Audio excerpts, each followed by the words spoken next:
Muy bien, regresamos. Entonces, estamos en el día 6 y en este día también es creado el hombre y además es separado de toda la creación.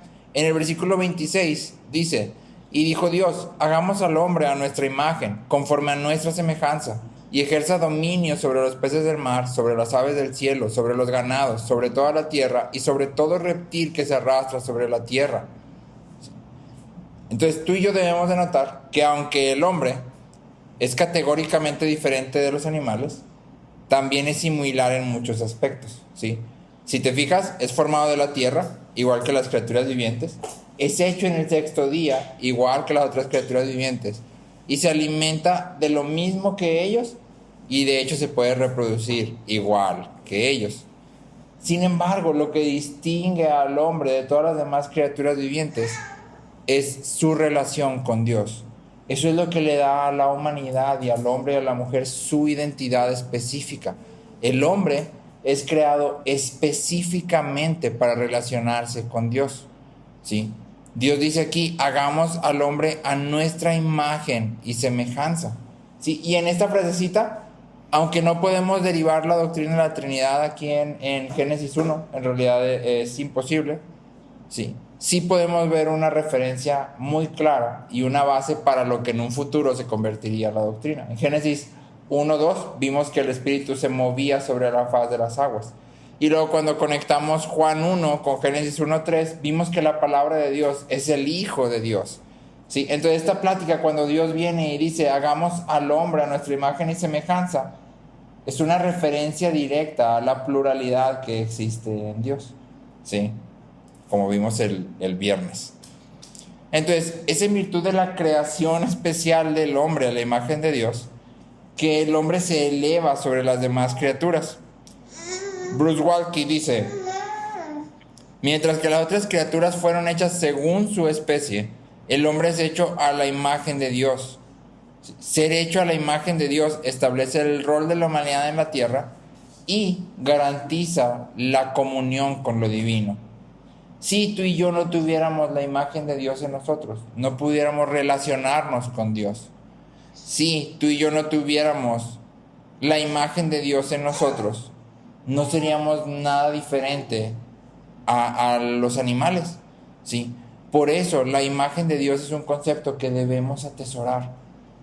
El hombre que ha salido del átomo por meros eventos aleatorios no tiene nada que lo diferencie del oso, del perro, del pez, del león.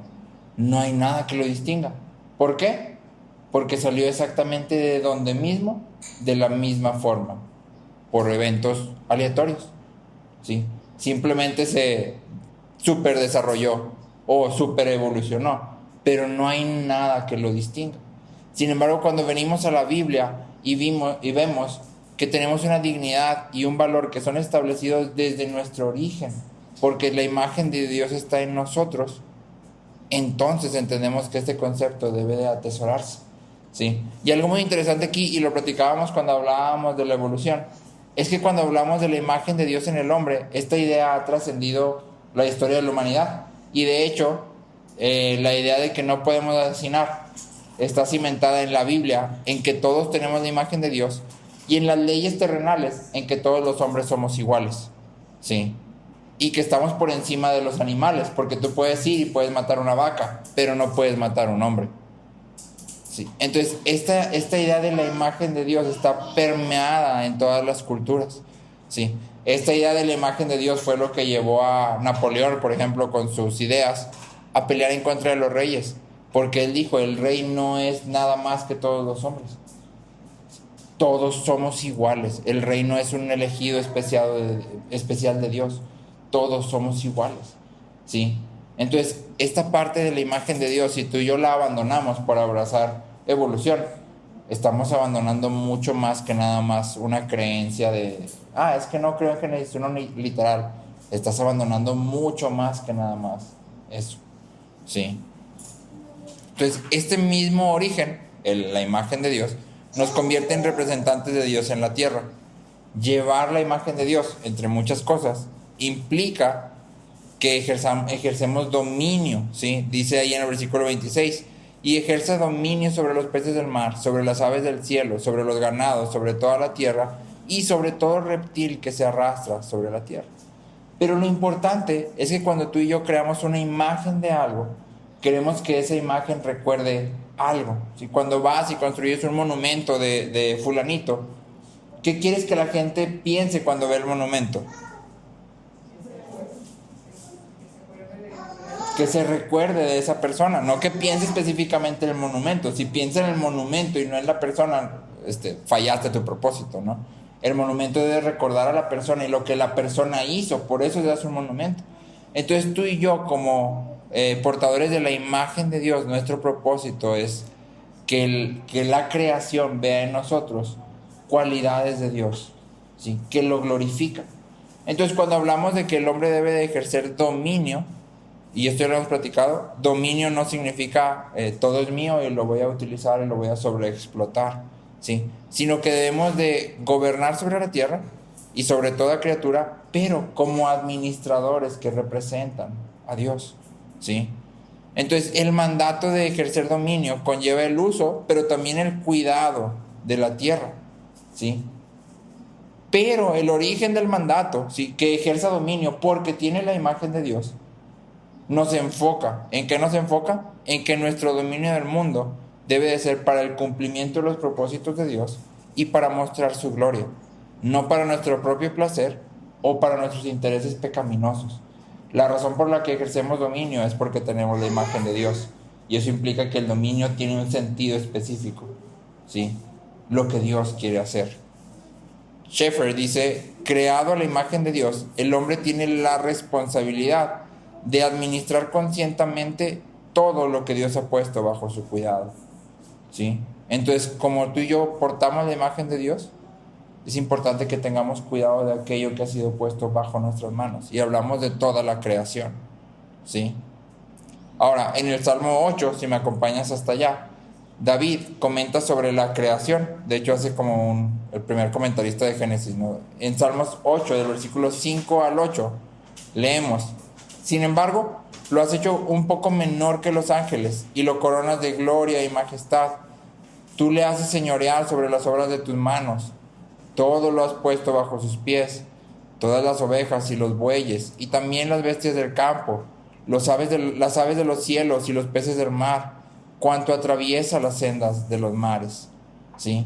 Entonces, si te fijas, David se da cuenta que el hombre es un ser medio, por así llamarlo. Es decir, se encuentra por debajo de Dios, por debajo de los ángeles, pero por encima de las criaturas.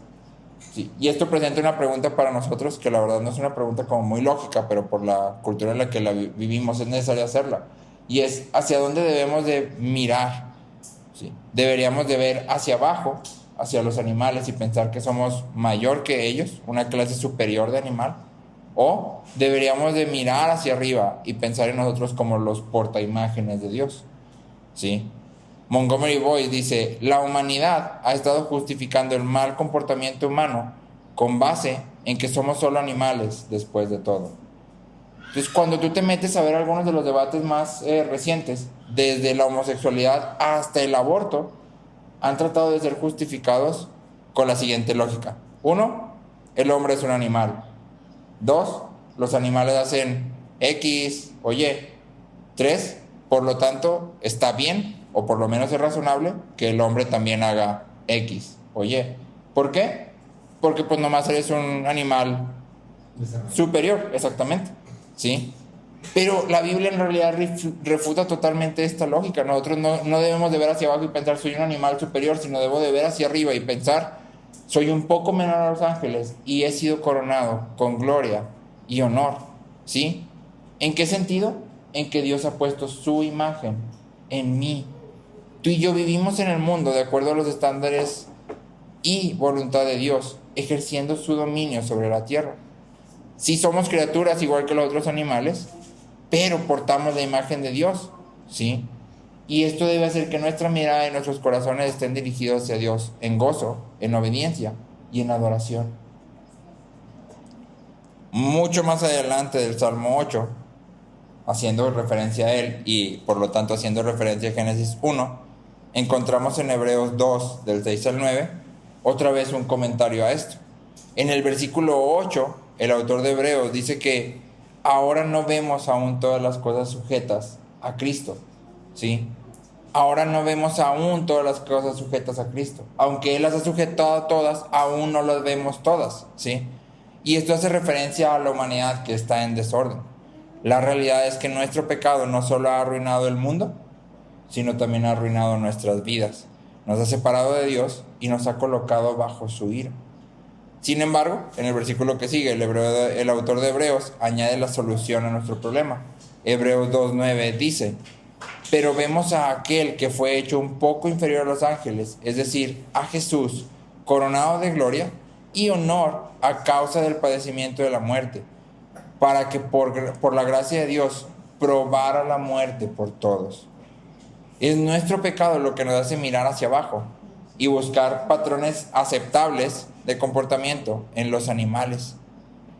Cristo es la solución a nuestro problema.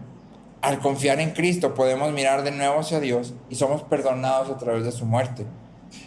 Cristo es el Hijo de Dios que se hizo hombre para restaurar la imagen de Dios en la humanidad. Y algo que es muy interesante y que vale la pena enfatizar es que Dios, si te fijas, empezamos diciendo, Dios creó al hombre específicamente para relacionarse con él. Todas las criaturas, todo el mundo, toda la creación fue hecha con el hombre en mente. Y con el hombre en mente para relacionarse, para que tú y yo nos relacionáramos con Dios. Y Dios no pretende fallar en su plan, ¿sí? Y como Dios no pretende fallar en su plan, ¿sí?, ante la entrada del pecado, entonces Cristo viene y ejerce dominio triunfante, vence la culpa, vence el poder del pecado, paga por nuestros pecados. Y ahora, sentado en el trono, resucitado, siendo hombre y siendo Dios, nos restaura a nuestra identidad original y a nuestro llamado original. Nuestra identidad, nuestra mayordomía del mundo y nuestra relación con Dios son restauradas a la luz del sacrificio de Cristo. Cuando tú y yo venimos y nos tomamos de Cristo y permanecemos en Él, encontramos nuestra identidad en Él y encontramos nuestra plenitud en Él, entonces podemos cumplir con el propósito supremo del hombre. ¿Te acuerdas cuál es el propósito supremo del hombre? Y glorificar a Dios y disfrutar de Él para siempre. En Cristo podemos glorificar a Dios y disfrutar de Él para siempre.